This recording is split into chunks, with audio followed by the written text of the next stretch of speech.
gusanga ijambo ry'Imana riri mu gitabo cyo Kuva ibice 2 umurongo wa 3. Igitabo cyo Kuva ibice 2 umurongo wa 3 haravuga ngo ananiwe guhora amuhisha amezi, ananiwe guhora amuhisha, amubohera akato gafundikiye mu ntamyi, agasiga ibumba n'ubushishi, ashiramwo uwo mwana, agashira mu rufunzo rwo ku nkombe y'uruzi. Inkuru dusomye ziri mu gitabo cyo Kuva. Igitabo cyo Kuva ni abbreviation, ni impinamagambo, ariko mu magambo arambuye citwa igitabo cyo Kuva imisiri.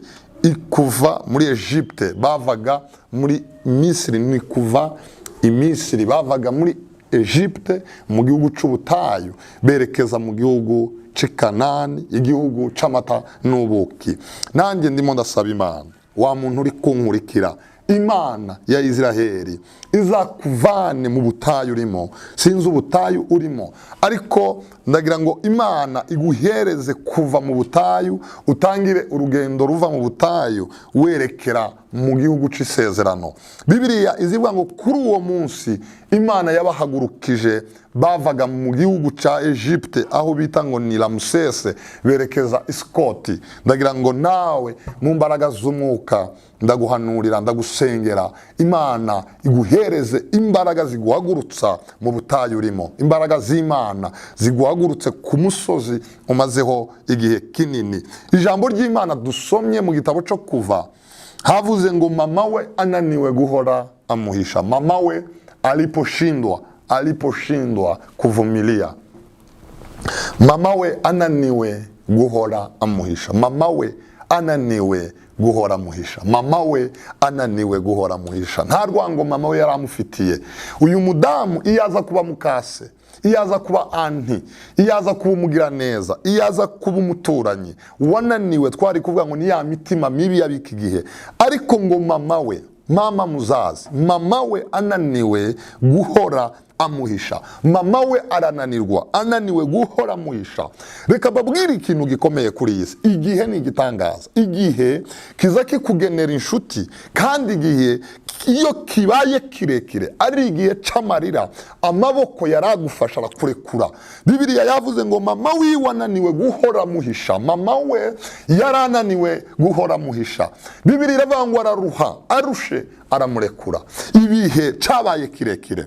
Iyo utinze mu bigeragezo, iyo utinze mu marira, iyo utinze mu bukene, hari amaboko byanga byakunda azakurekura. Hari amaboko byanga byakunda azakurekura. Nimba ntanzu ufite, ukaba udafite n'ubushobozi bwo kwishura iyo ubamo, hakaba hari umuntu ukwishurira, byanga byakunda azaruha. Nimba abana bawe biga ala grâce y'abagira neza, ala grâce y'aba anti n'aba anko n'abandi, keswa ibyo bihe ukabitindamo, ayo maboko azaruha. Nimba wambara kubera undi muntu akwambika, iyo marayika aje yarimo asobanurira Kristo, aramubwira ngo iyo marayika w'Imana aje ngo ajya afata, ajya yinjira mu mazi, ngutanzemwo abandi niwe ukira. Hakira nde?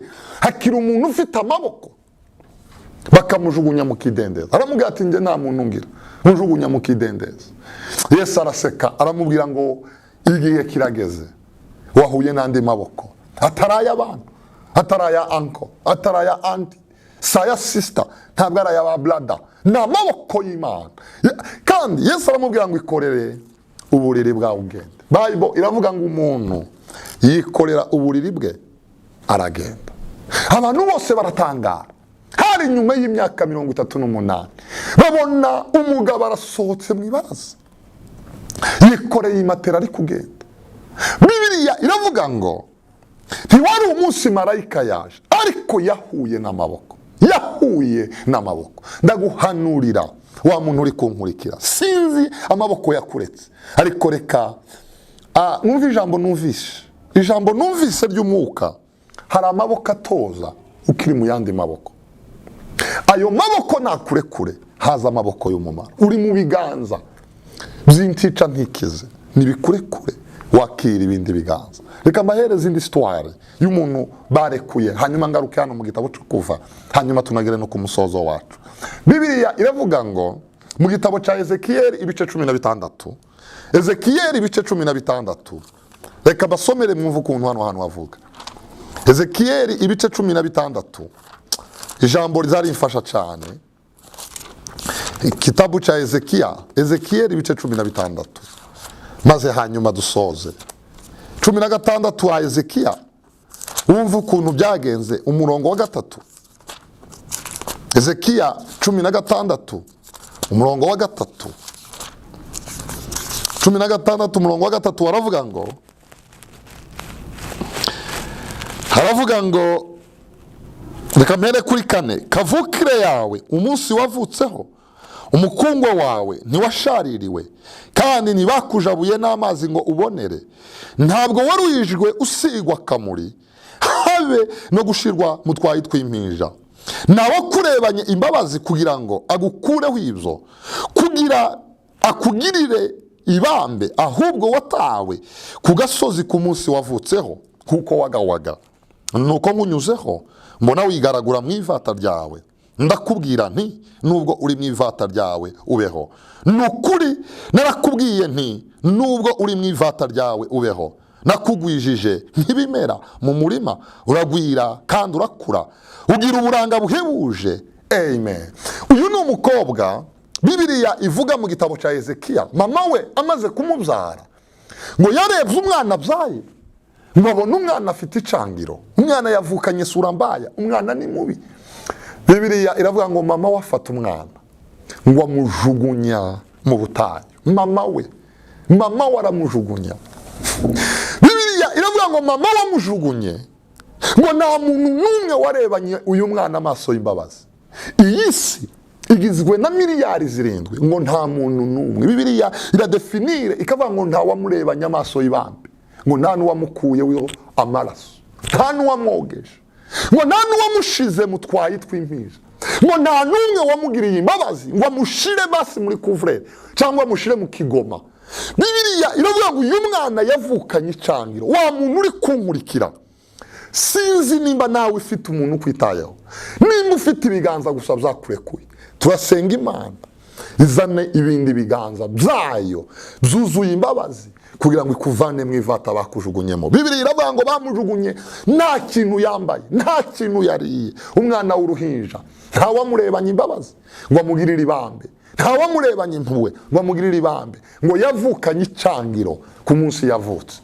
Bibiliya iravuga ngo Yesu Imana imunyuraho, ngo imunyuzeho inanirwa gutambuka. Iravuga ngo nubwo nta wakurebanye amaso y'imbabazi, nubwo nta wakurebanye amaso y'impuhwe, nubwo uri mu ivata ryawe, nubwo warekuwe n'amaboko yarakwiriye kukurera, nubwo warekuwe n'amaboko ya mama wawe niwe wari ukwiriye kukwitaho, ariko mama wawe niwe wakurekuye. Ndavugana n'abantu barekuwe n'abavandimwe, mwarekuwe n'inshuti, mwarekuwe n'ababyeyi. Hari undi mubyeyi Bibiliya iravuga ngo nubwo Isiraheli itatuzi, nubwo Isiraheli itatwemera, Aburahamu akaba atatuzi, ngo ariko data wa twese dufite undi mubyeyi. Babwiye Yesu abigishwa be ngo twigishe gusenga. Yesu aravuga ngo nimusenga muzamuvuga ngo data wa twese. Dufite data wa twese, ufite undi mubyeyi, ufite andi maboko. Imana imunyuzeho uyu mwana wigaragura mu ivata, udafite ibyiringiro, wajugunywe n'amaboko y'abantu, wajugunywe ibihe byagezeho. Bibiliya iravuga ngo Imana inanirwa kumutambukaho, iramwitegereza, ngo imbabazi zirayuzura, iramubwira ngo wa mwana we, ngo nubwo uri mu ivata ryawe, ngo ongera ubeho, ngo kandi agwize imbaraga. Bibiliya iravuga ngo oh haleluya, ngo Imana yongeye kugaruka, ngo isanga agezwe mu gihe cyo kubengukwa, ngo Imana yambura umwitero wayo, iramutwikira. Imana iramutwikira, mwihisha ubwambure bwe. Ndagira ngo ngusengere uyu munsi, ndagira ngo ngusabire ku Mana. Imana yambura umwitero wayo w'ubwiza, yongera ikwambike, ihisha ubusa bwawe, igutwikirize ineza yayo, igutwikirize mu maso hayo. Ukuboko kwiza kw'Imana kugusanga aho bakujugunye, ukuboko kwiza kw'Imana kugusanga aho uri kuririra, ukuboko kwiza kw'Imana kugusanga aho ukeneye. Oh, Imana igusange kuri iryo seta. Uri mu iseta ry'amarira, uri mu iseta ry'ibibazo, uri mu iseta ryo gusuzugurwa, uri mu iseta ry'ingorane. Baba mutakatifu, Imana yampamagaye igusange kuri iryo seta. Uri ku burwayi bw'igihe kinini, uri ku gisasiro c'uburwayi, warajugunwe, ingwara yawe yararambiranye, abaguhereza amafaranga yo kuja kwivuza bararushe, barakuretse, ariko ngo amaboko ya mama we ngo ananiwe guhora muhisha. Mama wiwe mu gitabo cyo kuva twasomye ngo mama we ngo ananiwe guhora muhisha. Ananiwe, abantu bajya bananirwa, twarababonye abantu bananirwa, twarababonye, turabizi neza abantu barananiwe, bazabananirwa papa, bazabananirwa mama, ariko ndagira ngo nkubwire ibanga, harandi maboko niba kure ugwe mu maboko akwiriye. Mama wiwe aravuga ati je mafu nta kundi mbigenza, ndarushe, ngo afata umwana amushira mu gaseke ngo akajana mu rufunzo. Mu rufunzo nihe? Iwabo w'inzoka, iwabo w'incira, iwabo w'ibiteye ubwoba, mu mbeho nyinshi cyane. Umva iyo banananiwe, reka nkubwire, mama we amushira mu rufunzo, iwabo w'inzoka, iwabo w'ibibi, umwana baramujana bamujugunya mu rufunzo. Bibiri iravuga ngo uwo munsi wo kurekwa, uwuhe munsi wo kujugunwa, uwuhe munsi wo kurekwa n'amaboko yaragufitiye umumaro, uwuhe munsi wo kurekwa n'umugabo kandi ari we wahembwa, uwuhe munsi wa munsi umugabo apfa ari ufite akazi, uwuhe munsi wa munsi abana bakunanira. Oh Jehova Jire, Bibiri iravuga ngo kuri uwo munsi w'ibibazo, kuri uwo munsi udafite ibyiringiro, kuri uwo munsi w'agahinda, Imana ikora igitangaza. Imana ihimbazwe cyane. Bibiliya iravuga ngo kuri uwo munsi umukobwa wa Farawo abwira iwabo ngo ndambiwe koga amazi ya pisine, ndambiwe koga amazi yo muri dusha shushe, ngo numva nkumbuye kuja kwidumbuguza mu bishanga. Bigeze gukoresha interview mu kapita Nkurunziza, umugabo wa kiri president. Abanyamakuru baramubaza ngo niki kintu kumbuye, aravuga ngo nkumbuye kuja ku kasoko gacirikiranwa kadiskita n'umuturage ibiciro by'inyanya. Akambwira turambirije, akambwira ati ndaguha 50, ngo ndabikumbuye. Umukobwa wa Farawo nawe yakumbuye kwidumbuguza. Imana izabagirire neza mukumbura ibyo mwasize. Bible iravuga ngo umukobwa wa Farawo akumbura kuja kwidumbuguza mu bishanga, mu rufunzo rwa Nile, amanukana na cortege y'abakobwa bamugaragiye. Ngo bageze mu gishanga bataridumbaguza, ngo yumva umwana ari kurira, yumva ijwi. Ndagira ngo Imana yumva ijwi ryawe uyu munsi, Imana yumva ijwi ry'agahinda kawe, Imana yumva umubabaro wawe, Imana yumve gusenga kwawe, ikiriyo cawe kizamuke kigere ku Mana, agahinda kawe gakomange ku rugi, amasengesho yawe agere ku Mana. Bibiri iravuga ngo umwana wa Farawo yumva ijwi ryande ry'umunyagahinda. Umukobwa wa Farawo, haleluya, numva ndi gufashwa. Bible iravuga ngo umukobwa wa Farawo yumva ijwi ryande rya Musa ninde? N'uwajugunwe, yajugunwe nande? N'amaboko ya mama we. Ariko ngo kurira kwe kuragenda kugera mu matwi y'umwana wa Farawo. Ndagira ngo kurira kwawe Imana ikumva uyu munsi. Ngo Farawo, umukobwa wa Farawo abwira abandi bakobwa tu uwo mwana ni umuyuda tu, ni umuheburayo. Bible iravuga ngo araza. Inde waje? Umukobwa wa Farawo. Ngo agere kuri ka gaseke, ngo agafunduye asangamo umwana w'uruhinja. Bibiri iravuga ngo aravuga ngo uyu ni umuheburayo tubajugunye. Yaraguye mu bindi biganza. Niba barakujugunye, ndagusengera turangiza kuganirira ijambo. Imana ikuremere ibindi biganza. Reka dusoze twihute. Ngo afata Musa aramujana, niwe wamwise izina Musa, bisobanura ngo uyu nuwo nakuye mu mazi, uyu nuwo navanije mu gahinda. Bible iravuga ngo aramutwara, aramwigisha, aramugaburira, amubera umwana, yiga amashuri araminuza. Reka mbabwire ikibazo nza nibaza kandi ndavuga nitonze hano. Iyo Musa, ni ikibazo ndi kubaza, hanyuma dusoze dusenge. Iyo Musa mama we ataza kunanirwa, agakomeza amufata, Musa uzi ikintu aba yarabaye? Aba yarabaye umucakara, aba yarabaye umuntu wo gukora amadafari mu bibaya bya Ramsesi. Iyo Musa mama wataruha iyo mama wataruha, Musa aba yarabaye umucakara kimwe n'abandi. Bitangira bishaririye bigasoza biryoshye. Bible iravuga ngo mama we ananiwe, Imana izana amaboko akomeye kuruta ya mama we. Aya maboko yatumye Musa yiga ku makaminuza ahenze, Musa yari umu enjeniyeri, niwe watanze pa ya ziriya piramide, yari umu intellectuel, yari umu general, yari yaratorejwe kuzaba umwami wa Egypte. Iyo mama we watananirwa, umva ayo maboko yakunaniwe, wibabara, tegereza amaboko y'Imana. Hari igihe amaboko adakwiriye aturekura, tugahura n'amaboko akwiriye.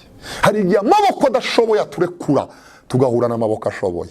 Data mu izina rya Yesu, umuntu wese uzumva iki kiganiro, uzumvira ijambo, uzamuremere amaboko, uzamuremera amaboko akomeye kuruta nyina wa Musa, uzamuremera amaboko akomeye nk'ay'umukobwa wa Farawo. Mu izina rya Yesu dusenze twizeye, amen. Turabakunda.